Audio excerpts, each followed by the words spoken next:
दिल तुमसे ही जुड़ा है भाग 15। तो दोस्तों चैनल पर 14 भाग अपलोड हो चुके हैं। आप सभी ने नहीं पढ़ा तो जल्दी पढ़िएगा और कहानी को स्टार्ट करते हैं। तो पिछले भाग में हमने पढ़ा है कि अर्थ के होठों पर एक सातिर मुस्कान और एक सेटिस्फेक्शन था। अपने सामने पड़ी लड़की जिसकी नेक्ड बैक उसके सामने थी, जिस पर अर्थ के दांतों के निशान थे जो इस वक्त नीले पड़ चुके थे। अब आगे सलाका का फेस उसके बालों से ढका हुआ था, जिसकी वजह से अर्थ ने अब भी उसका फेस नहीं देखा था। अर्थ की खुशी का जैसे कोई ठिकाना नहीं था। उसे अब भी यही लग रहा था कि जिसने उसके साथ रात बिताई, उसके साथ वो जानवरों की तरह 6 घंटे इंटीमेट हुआ। उसकी जिद, उसका मेल ईगो आ रहा है। वो धीरे धीरे आगे बढ़ा और जैसे जैसे उसने उसके बालों को पीछे किया, उसके तन बदन में आग लग गई। उसके उस बेड पर जो उसने खास अपनी और आरा के लिए बनाया था, वो वहाँ आरा को ना देख सलाका को देखा और जल उठा। उसने अपने दांतों को पीसते हुए कहा, ये यहाँ आई कैसे? मेरे और आरा के बेड पर ये सो कैसे सकती है? इतना कह अर्थ ने एक झटके में सलाका की नेक को पीछे से पकड़ा और उसे उठाते हुए कहा, तुम्हारी हिम्मत कैसे हुई इस बेड पर आने की? अर्थ के इस तरह जंगली व्यवहार से सलाका की आंखें खुल गई और उसने अपने सामने अर्थ का भयानक फेस देख सलाका एक तीखी मुस्कुराहट के साथ कहा, आपको क्या लगा था अर्थ प्रताप सिंह? आपके साथ आपके इस रंगीन बिस्तर पर कौन था? आरा, जिसने हर बार आपकी मर्दानगी को धुतकार दिया, या ये कहें कि हर बार आपकी मर्दानगी उसके लिए एक सवाल थी? अर्थ ने जैसे ही सुना उसका खून खौल उठा। उसने गुस्से में अपने दांतों को पीसते हुए कहा, तुमसे ये सब किसने कहा? सलाका ने अपनी मुस्कुराहट बरकरार रखते हुए कहा, आपने कल रात नशे में आपने ही बताया कि कैसे वो हर बार आपके साथ सोने के लिए इनकार करती है और हर बार आप उससे हार के चले जाते हैं। कल आपको लगा कि आपके बेड पर आपके साथ वो है, इसीलिए आपने हर बार के इनकार के गुस्से को पूरी रात बेड पर उतारा है, इस बात से अनजान कि आपको बाहों में जो लड़की है वो आरा नहीं, आपकी अपनी एक मिस्ट्रेस है। अर्थ ने अपने दोनों हाथों से सलाका के गले को दबाते हुए कहा, चुप हो जाओ, मैं मार दूंगा तुम्हें। सलाका ने अपने आप को छुड़ाते हुए कहा, क्या हुआ? तकलीफ़ हो रही है कि हर बार की तरह इस बार भी आपकी मर्दानगी मजाक बन के रह गई? मैं खुश हूँ कि आरा ने आपको कभी नज़र उठा के नहीं देखा, क्योंकि शायद आप जैसा मर्द इसी काबिल है। इससे पहले सलाका कुछ और कहती अर्थ ने कहा, मैं बताता हूँ मेरा जैसा मर्द किस काबिल है। ये कह वो गुस्से में एक बार फिर सलाका के साथ इंटीमेट होने लगा। मुंबई। ईरान अपने रूम में बेड पर लेट गया और उसने अपनी आंखें बंद कर अपने हाथों को अपने दिल के पास रख लिया। फ्लैशबैक। स्टेरन ने कहा, आप उन्हें कभी गलत नहीं कहेंगे। ईरान ने कहा, नहीं, मैं कभी गलत नहीं कहूँगा, क्योंकि मेरा इश्क कभी गलत नहीं होगा।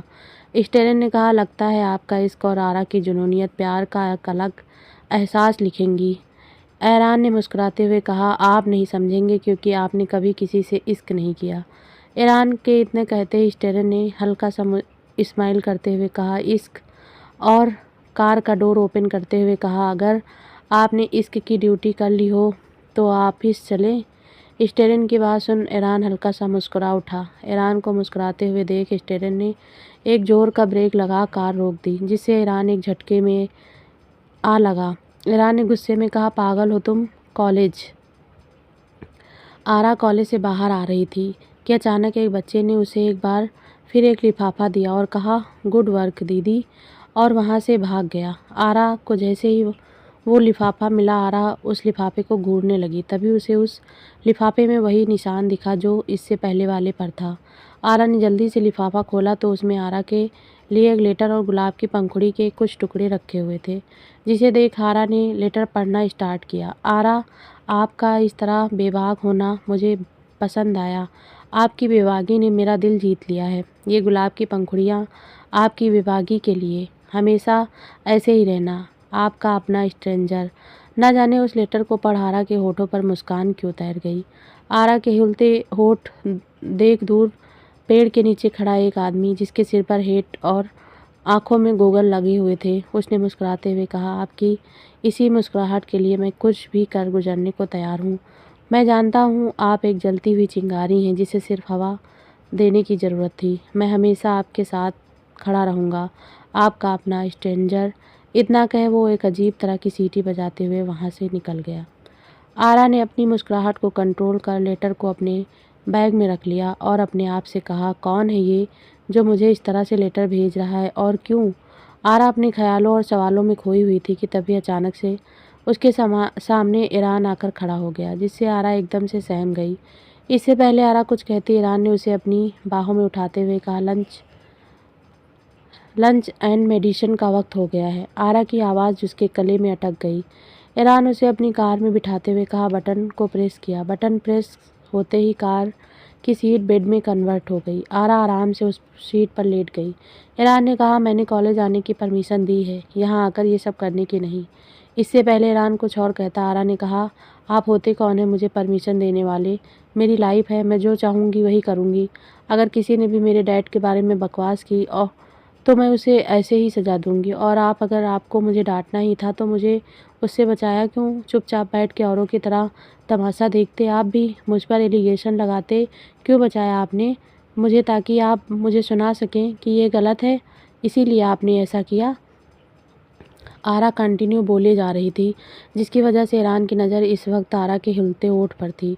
वो आरा को चुप कराना चाहता था, लेकिन उसके गुलाबी लिप ग्लॉस से सने हुए होंठ ऐसे लग रहे थे जैसे सीरे में डूबी हुई रसमलाई, और वो जितनी बार हिलते ईरान का मन डोल जाता।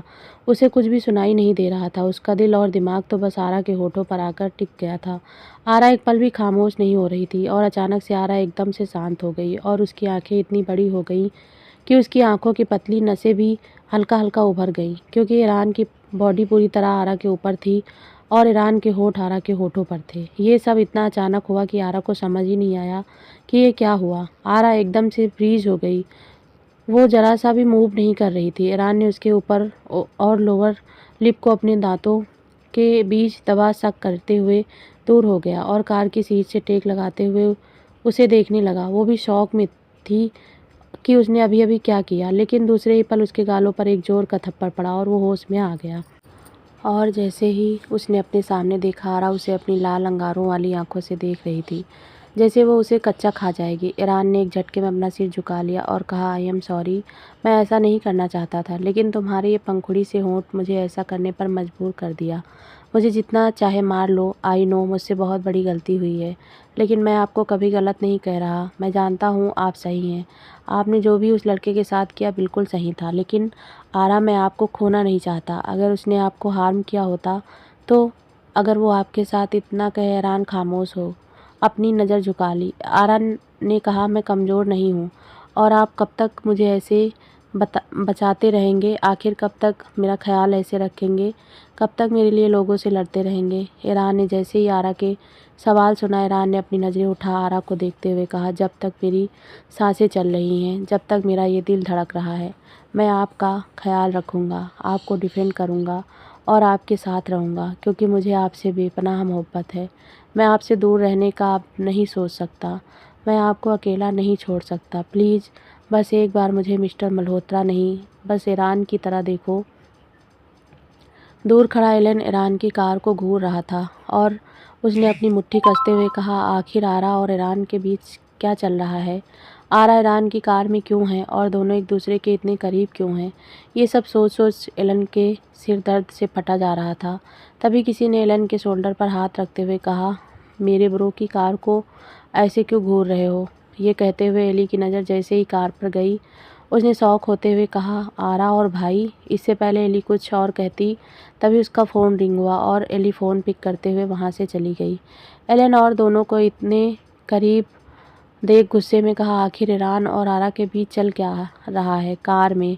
आरा ईरान के जवाब से एकदम खामोश हो गई और उसकी आंखों में देखते हुए कहा, अगर मैंने एक बार आपकी ज़िंदगी में कदम रख दिया तो फिर आप मुझसे अपने आप से कभी नहीं दूर कर पाएंगे। अगर मैं एक बार आपकी हो गई तो फिर आप मुझसे कभी दूर नहीं जा पाएंगे। ईरान आरा के जवाब से इतना खुश हो गया कि उसका फेस किसी डायमंड की तरह शाइन करने लगा। उसके फेस की खुशी को देख आरा ने कहा, बहुत भाग चुकी मैं अपने इस एहसास से, बहुत रह लिया आपसे दूर, अब और नहीं भागना। Yes I like you. Aara ने इतना कहा ही था कि अचानक ईरान एक झटके में उसे अपने सीने से लगा लिया और कहा, आप जानती नहीं आपने मुझे क्या दिया है आज। I love you Aara, I love you so much. Aara ने भी अपने हाथों को ईरान के चारों तरफ लपेट लिया और कहा, अगर आप ऐसे ही प्यार करते रहे तो मैं पूरी बिगड़ जाऊंगी। फिर आप मेरे नखरे उठा नहीं पाएंगे। ईरान ने आरा को अपनी बाहों में भरे हुए कहा, तो बिगड़ जाओ, मैं आपके हर एक नखरे उठाने को तैयार हूँ। आप जो कहेंगी मैं करने को तैयार हूँ। मैं बस आपकी आँखों में अपने लिए इश्क देखना चाहता हूँ। आरा, आप कहें तो मैं आपका पर्सनल असिस्टेंट बन जाऊँ। मिस आरा, आरा ने ईरान के दिल के पास अपने सिर को रखते हुए कहा, नहीं, आप जैसे ही हैं मुझे पसंद है। आपका ज़िद्दी होना, आपका गुस्सा, इसी से तो प्यार है हमें। ईरान ने आरा को अपने सामने किया और कहा, अच्छा, तो मेरी जंगली बिल्ली को मैं गुस्से वाला ही पसंद हूँ। आरा ने ईरान की नाक पर टैप करते हुए कहा, हाँ, आपकी जंगली बिल्ली को आप ऐसे ही पसंद है। ईरान ने आरा के फेस को अपने हाथों में लेते हुए कहा, मैं आपको हमेशा ऐसे ही देखना चाहता हूँ, हमेशा खुश, और ये मुस्कुराहट मेरे लिए हो। आरा ने स्माइल करते हुए कहा, ये आपके लिए है। और ईरान ने आरा को दूसरी सीट से उठा अपनी गोद में बैठाते हुए कहा, मेरी धड़कनें तुम्हारी धड़कनों से टकराना चाहती हैं। आरा ने अपने बाहों का हार बना ईरान के गले में डालते हुए कहा, ईरान, मैं अभी नहीं चाहती कि हमारे रिश्ते के बारे में किसी को भी पता चले। मैं अपनी स्टडी कंप्लीट करना चाहती हूँ। मैं नहीं चाहती कि कोई मुझे आपकी गर्लफ्रेंड की नज़र से देखे। मैं आरा रहना चाहती हूँ, प्लीज़ प्लीज़। ईरान ने मुस्कुराते हुए कहा, जंगली बिल्ली, आपकी शर्त इतनी भी बड़ी नहीं कि दुनिया का किंग ईरान मल्होत्रा उसे पूरा ना कर सके। लेकिन मैं आपको कॉलेज लेने और पिक करने ज़रूर आऊँगा। आप इसके लिए मुझे मना नहीं करेंगी। आरा ने मुस्कुराते हुए कहा, ओके, और उसे देखने लगी। ईरान ने आरा के फोरहेड पर अपने होठों को रख दिया और कार स्टार्ट की और वहाँ से निकल गया। दूसरी कार में बैठा स्टेरन ने कहा, आज एक आग, चिंगारी और हवा एक साथ हुए हैं। ना जाने कौन सी आग कहाँ लगेगी और क्या क्या जल के राख करेगी। शाम में फियोनिक्स विला। ईरान के मॉम, डैड और एली बैठे हुए थे। तभी ईरान के डैड ने कहा, हमें लगता है ईरान के लिए आहाना परफेक्ट है, क्योंकि हमने उस लड़की को उस दिन उतना ही बेचैन देखा जितना बेचैन सब थे। ईरान के लिए उसका पागलपन हमें अच्छा लगा। वो हमारे ईरान का पूरा ख्याल रखेगी। एली, धनुष के मॉम ने कहा, क्या ऐसा करना सही होगा? हमें एक बार ईरान से बात करनी चाहिए कि वो क्या चाहता है। क्या वो आहाना को पसंद करता है? तभी ईरान के डैड ने कहा, भाभी, ऑलरेडी दुनिया आहाना को ईरान की फियोंसी की तरह ही ट्रीट करती है और ईरान भी तो उसे अपनी फियोंसो मानता है। तभी एलिन ने कहा, लेकिन डैड, ये सब तो बस उस बिजनेस डील को पाने के लिए भाई और आहाना के डैड ने एक नाटक प्ले किया था। ऐसा कुछ सच नहीं है, ये आप सब जानते हैं। तभी ईरान के डैड ने कहा, मैं जानता हूँ एली, वक्त आ गया है कि उस नाटक को सच में बदल दिया जाए और हम जानते हैं कि ईरान हमारे इस फैसले को से ज़रूर खुश होंगे। एली ने अपने आप से कहा, मुझे ऐसा नहीं लगता, क्योंकि कुछ दिनों से उनका आरा को लेकर जो पागलपन है वो मामूली तो नहीं है। ज़रूर कुछ तो है जो अभी तक हमें पता नहीं है। हमें आरा से बात करनी होगी इससे पहले कि बहुत देर हो जाए। तभी ईरान की मॉम ने कहा, एली, हमने सोचा है कि आपकी और एलन की इंगेजमेंट धनुष के लंदन जाने से पहले कर दी जाए, क्योंकि एलन के डैड ने से बात हुई थी। उन्होंने कहा कि एलन 1 मंथ के लिए न्यूयॉर्क जा रहे हैं, इसीलिए डिले करने से अच्छा है कि हम कल ही आपकी इंगेजमेंट कर दें। आपका क्या कहना है? आप जैसा कहेंगी बिल्कुल वैसा ही होगा। एली ने कहा, मम्मा, डैड, आपको जैसा ठीक लगे आप वैसा कीजिए, हमें कोई प्रॉब्लम नहीं है। इतना कह एली वहाँ से उठी और अपने रूम में चली गई। सोफे पर बैठा धनुष अपने ही ख्यालों में खोया हुआ मुस्कुरा रहा था। उसे इस तरह मुस्कुराते हुए देख उसकी मॉम और एली की मॉम ने एक साथ कहा, क्या हुआ धनुष, आप इस तरह क्यों मुस्कुरा रहे हैं? मॉम और चाची की आवाज़ सुन धनुष हड़बड़ा गया और झेपते हुए कहा, नहीं, कुछ नहीं, मैं तो बस ऐसे ही कुछ सोच रहा था, और जल्दी से उठा और वहाँ से निकल गया। एली का रूम। एली कॉल पर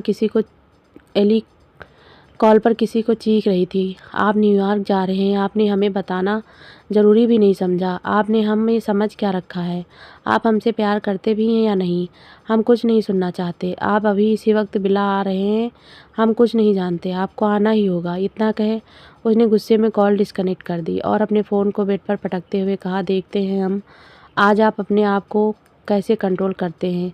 ये कह एली अपनी क्लोसेट की तरफ बढ़ गई और ग्लास ही ओपन कर स्किन कलर की ट्रांसपेरेंट नाइटी निकाली, जिसकी लेंथ उसके नी तक थी, और उसकी जैकेट ले वो बाथरूम में चली गई। ऑन बिला। स्टेरन और एलॉय ऑन बिला के बाहर बैठे कॉफ़ी का सिप लेते हुए कहा, स्टेरन, ये मास्टर को क्या हो गया? जिन्हें लड़कियों से चिढ़ थी, आज वो एक लड़की के लिए बेचारे हम दो मासूम से बच्चों को बिला के बाहर कर दिया। ये दुनिया कितनी जालिम है। स्टेरन ने काफ़ी की लंबी सिप लेते हुए कहा, ब्रो क्या बकवास कर रहे हैं आप? आपको खुश होना चाहिए कि अब हमें रोज़ वो आग उगलते हुए बॉस का सामना नहीं करना होगा, जो सुबह सुबह अपनी आग उगलती बातों से हमें जला के राख कर देते थे। अब हमें भी वीकेंड पर छुट्टी मिलेगी, क्योंकि अब वो वीकेंड पर कहीं और बिजी होंगे। एलॉय ने अपनी उंगली को अपने माइंड पर टप करते हुए कहा, हाँ ये तो आपने सही कहा, हमने तो ये बिल्कुल सोचा भी नहीं था। स्टेरन ने अपना सिर नीचे करते हुए कहा, उसके लिए दिमाग होना चाहिए। और मन ही मन मुस्कुराया जा रहा था। आन बिला के अंदर आरा बालकनी के पास खड़ी बाहर आसमान में चांद को देख रही थी। तभी ईरान ने आरा को पीछे से अपनी बाहों में भरते हुए कहा, आई लव यू। आरा ने स्माइल करते हुए कहा, 105। ईरान ने अपनी चिन को आरा के शोल्डर पर रखते हुए कहा, 105 ये क्या है? आरा ने कहा, अब तक आपने 105 टाइम हमें आई लव यू कहा है। ईरान ने आरा के गालों को बड़े ही सॉफ्टली अपने होठों से छूते हुए कहा, 106 आई लव यू। तभी एक गुड़गुड़ की आवाज़ हुई, जिसे सुन दोनों के कान खड़े हो गए। ईरान ने कहा, यह आवाज़ कैसी? आरा ने शर्म से अपनी नज़र झुका ली और धीरे से कहा, हमारे पेट के चूहे कूद रहे हैं, हमें भूख लगी है, बहुत तेज। आरा ने जैसे ही कहा, ईरान एकदम से खिलखिला के हंस पड़ा और कहा, आपको भूख लगी है? ईरान को इस तरह हंसते देख आरा ने कहा, भक गंदे कहीं के, हमें आपसे बात नहीं करनी। ईरान ने आरा की ये क्यूट सी हरकत देख उसे अपनी बाहों में उठा लिया और कहा, जंगली बिल्ली सॉरी, चलिए। और उसे अपनी बाहों में लिए हुए किचन के पास गया। तभी आरा ने कहा, ईरान हमें नीचे उतारिए, मम्मा ने देखा तो क्या सोचेंगी? तभी ईरान ने कहा, मम्मा घर पर नहीं है। ईरान की बात सुन आरा ने कहा, मम्मा घर पर नहीं है तो कहाँ कहाँ है मेरी मम्मा? आरा पैनिक करने लगी। तभी ईरान ने आरा को किचन के टाइल पर बिठाया और कहा, आरा मम्मा चाची चाचा के यहाँ गई हैं, उन्हें यहाँ अच्छा नहीं लग रहा था, और आप प्लीज़ पैनिक मत कीजिए, क्योंकि मेरे बॉडीगार्ड मम्मा के साथ हैं। आरा ने जैसे ही सुना उसने लंबी सांस ली और कहा, थैंक यू, और टाइल से नीचे उतरते हुए कहा, क्या खाना है आपको, मैं बना दूँ? तभी ईरान ने एक झटके में अपनी उंगली आरा के होठों पर रख दी और कहा, मैं बनाऊँगा, बताओ आपको क्या खाना है? आरा ने जैसे ही सुना उसकी आंखें ऐसे बड़ी हुई जैसे अभी बाहर आ जाएंगी। आरा को इस तरह देख ईरान उसके कानों के पास गया और फूंक मारते हुए कहा, क्या हुआ जंगली बिल्ली, इतनी शौक क्यों हो गई? फूंक मारने की वजह से आरा के रोंगटे खड़े हो गए थे। आरा ने हकलाते हुए कहा, आ। ईरान और करीब गया और कहा, क्या हुआ जंगली बिल्ली, ए आ क्या होता है? आरा ने अपने हाथों को ईरान के सीने पर रखा और दूर करते हुए कहा, आप खाना बनाएंगे? ईरान ने मुस्कुराते हुए कहा, हाँ। आरा की धड़कनें इतनी तेज हो गई थी कि उसका ब्रेस्ट तेजी से ऊपर नीचे हो रहा था। अपनी सांसों को, अपनी धड़कनों को कंट्रोल करने के लिए आरा जैसे ही किचन से जाने को हुई, ईरान ने उसकी कलाई पकड़ी और उसे अपनी तरफ खींच लिया, जिससे आरा सीधे ईरान के सीने से जा लगी। ईरान और आरा की नज़रें एक दूसरे से टकरा गई। ईरान धीरे धीरे आरा के करीब बढ़ने लगा। आरा को लगा कि ईरान उसे किस करने जा रहा है, जिससे आरा ने अपनी आंखें बंद कर ली और अपना फेस हल्का सा उठा दिया। लेकिन दूसरे ही पल ईरान ने मुस्कुराते हुए अप्रैल लिया और आरा के हाथों में रखते हुए कहा, प्लीज़ इसे पहना दो। आरा ने जैसे ही ये सुना उसने झट से अपनी आंखें खोल दी और अपने हाथों पर अप्रैल को देख उसे बहुत ही ज़्यादा एम्बेरस हुई। वो जल्दी से अप्रैल पहनाने लगी और जैसे ही उसने अप्रैल पहनाया वो दोनों एक दूसरे के इतने करीब आ गए कि दोनों की सांसें एक दूसरे से टकरा रही थी। फियोनिक्स विला। ईरान के डैड का रूम। ईरान की मॉम ने कहा, आपको कोई भी फैसला लेने से पहले ईरान से बात करनी चाहिए कि वो ऐसा चाहता है या नहीं। इससे पहले ईरान की माँ आगे कुछ कहती, एक ज़ोरदार थप्पड़ से वो कमरा गूंज उठा और ईरान की माँ सीधे बेड पर जा गिरी। उसकी पूरी बॉडी थर थर काँप रही थी। तभी ईरान के डैड अनमय जी एकदम से उनके करीब आए और उनके जबड़े को पकड़ते हुए कहा, तुम औरतों को बोलने की इजाज़त किसने दी? तुम अपनी बकवास अपने पास रखो। ईरान मेरा बेटा है और उसके लिए क्या सही है क्या गलत ये मैं जानता हूँ, और मेरे बेटे ने अगर ना किया तो सोच लेना। इतना कहे अनमय जी रूम से बाहर निकल गए। ईरान की मॉम चीख चीख के रोना चाहती थी, लेकिन उन्होंने अपनी आवाज़ को अपने ही गले में घोट दिया। वो घूट घूट के रो रही थी। दुनिया के सामने एक प्यारा कपल ऐसा था, ये कोई नहीं जानता था। एली का रूम। एली के रूम में चारों तरफ कैंडल जल रही थी। पूरे रूम में गुलाब की पंखुड़ियाँ बिखरी हुई थी और रूम इतना अच्छा फ्रेग्रेंस कर रहा था कि अगर कोई रूम में आए तो उसकी खुशबू में मदहोश हो जाए। पूरे बेड पर गुलाब की पंखुड़ियाँ बिछी हुई थी और इन पंखुड़ियों के बीच एली बहुत ही एलिगेंट तरीके से बैठी, ऐसे लग रही थी जैसे गुलाबों के बीच एक सुनहरा गुलाब। एली ने सिल्क नाइटी पहने हुए बेड पर अपने एक पैर को अपने दूसरे पैरों पर चढ़ाए हुए बैठी थी। उसकी थाई बहुत ही ज़्यादा शाइन कर रही थी और उसका डीप नेक होने की वजह से उसका पूरा ब्रेस्ट साफ साफ दिख रहा था। तभी उसके रूम का डोर नॉक हुआ। नॉक होते ही एली ने बड़े ही सेडक्टिव वॉइस में कहा, अंदर आ जाओ। उस रूम का डोर जैसे ही ओपन हुआ, एली की धड़कनें तेज हो गई क्योंकि डोर पर एलन खड़ा था जिसने वाइट शर्ट और ब्लैक ट्राउज़र पहन रखा था। वाइट शर्ट एली की सबसे बड़ी कमजोरी थी।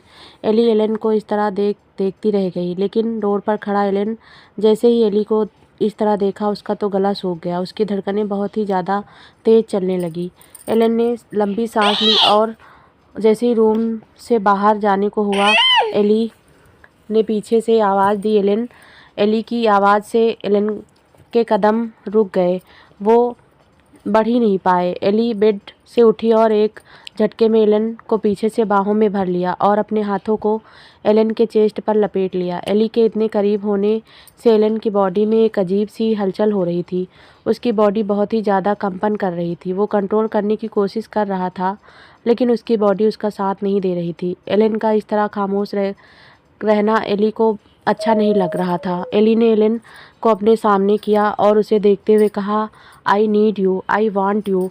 इतना कह एली ने रूम का डोर नॉक कर दिया और एलन का हाथ पकड़ उसे अपने साथ रूम में लेकर गई।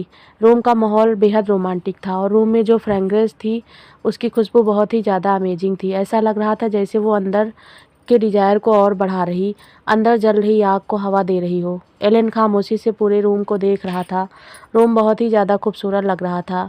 एली ने एक झटके में रूम की सारी लाइट बंद कर दी। लाइट बंद होते ही रूम में कैंडल की रोशनी में एली की बॉडी ऐसे चमक रही थी जैसे खरा सोना। एली ने अपने हाथों को एलन के चेस्ट पर रखा और उसे बेड पर हल्का सा पुश किया।